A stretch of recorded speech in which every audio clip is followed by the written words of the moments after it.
विश्वासाची 26 वर्ष, लाखो सुखी दाम्पत्य. डाउनलोड करा मराठी मॅट्रिमनी. मुंबई ठाण्यासह उपनगरामध्ये पावसाचा हाहाकार. कल्याण, नवी मुंबईमध्ये अनेक ठिकाणी सखल भागात पाणी साचलं. हवामान विभागाकडून पुढील काही तासात अतिमुसळधार पावसाचा इशारा.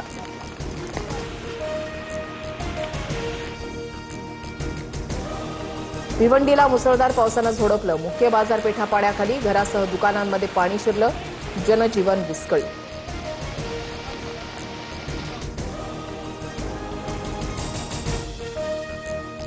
मुंबई पश्चिम उपनगरातही पावसाचा जोर वाढला. अंधेरीच्या विरा देसाई परिसरातील सोसायट्यांमध्ये पाणी शिरलं.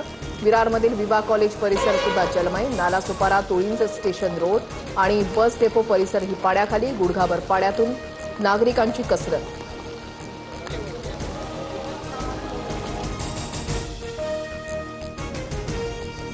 पालघर जिल्ह्यामध्ये मुसळधार पावसाचा कहर. अनेक रस्ते पाण्याखाली. मनोर बाजारपेठेमधील मुख्य रस्त्यावर 1 ते 1.5 फुटापर्यंत पाणी साचलं.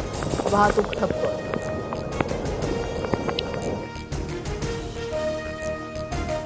पावसामुळे तिन्ही मार्गावरील रेल्वे सेवा खोळंबली. मध्य हार्बरसह पश्चिम रेल्वे विस्कळीत. लोकल 10 ते 12 मिनिटं उशिरानं. नोकरदार वर्गाची तारांबळ. रस्ते वाहतूक सध्या सुरळीत. मुंबईमध्ये कॉटन ग्रीन परिसरात उघडे मॅनहोल पाहून महापौर संतापल्या. रितू तावडेंकडून अधिकाऱ्यांची कानउघडणी. कारवाईचे आदेश देऊनही दुर्लक्ष केल्यानं महापौर संतापल्या.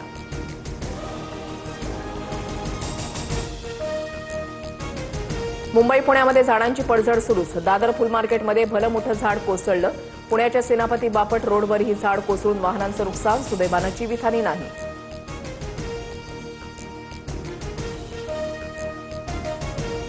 ठाणे, नवी मुंबईसह पालघर जिल्ह्यातील शाळांना सुट्टी जाहीर. पावसाच्या रेड अलर्टनंतर जिल्हा प्रशासनाचा निर्णय. शिक्षण विभागाकडून आदेश जारी.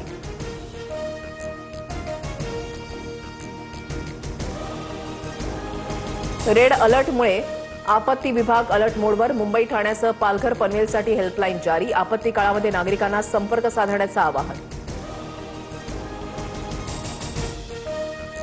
कोल्हापुरातील धरण क्षेत्रामध्ये दमदार पाऊस. पंचगंगा नदीच्या पाणी पातळीमध्ये वाढ. 10 बंधारे पाण्याखाली. तर रायगडमधील अंबा नदीनं सुद्धा इशारा पातळी ओलांडली. नागरिकांना सतर्कतेचा इशारा.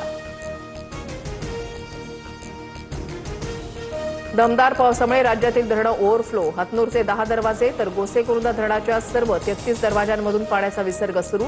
रत्नागिरीमधल्या पानवल धरणही ओव्हरफ्लो. नदीकाठच्या गावांना सतर्कतेचा इशारा. गुजरातमध्ये मुसळधार पावसाचा थैमान. नदी नाल्यांना पूर. मांगरोळ तालुक्यामधले रस्ते जलमय. जनजीवन विस्कळीत. रायगडमधील आंबेनळी घाट 3 दिवस वाहतुकीसाठी बंद. दरड कोसळण्याच्या धोक्यामुळे जिल्हा प्रशासनाचा निर्णय. 6 जुलैपर्यंत घाट सर्व वाहतुकीसाठी बंद राहणार. पुण्यातील दिवे घाट आज 2 तास बंद राहणार. पालखी महामार्गावरील दगड हटवण्यासाठी 12 ते 2 वाजेदरम्यान घाट बंद. पर्यायी मार्ग वापरण्याचं प्रशासनाचं आवाहन. उपमुख्यमंत्री एकनाथ शिंदेंची प्रकृती बिघडली. अशक्तपणा आणि व्हायरल ताप आल्यानं खासगी रुग्णालयामध्ये उपचार सुरू. सूत्रांची माहिती. उद्धव ठाकरेंकडून रामरक्षा आंदोलनाची घोषणा. दादरच्या हनुमान मंदिरात उद्धव ठाकरे उद्या महाआरती करणार. रामरक्षा हनुमान चालीसा पठण करत राज्यव्यापी आंदोलनाची सुरुवात करणार. जालना बीड महामार्गावर 2 एसटी बसची समोरासमोर धडक. अंबड तालुक्यामधील शहापूरमधली घटना.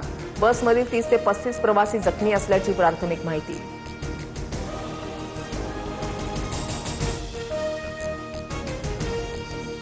विश्वासाची 26 वर्ष, लाखो सुखी दाम्पत्य. डाउनलोड करा मराठी मॅट्रिमनी.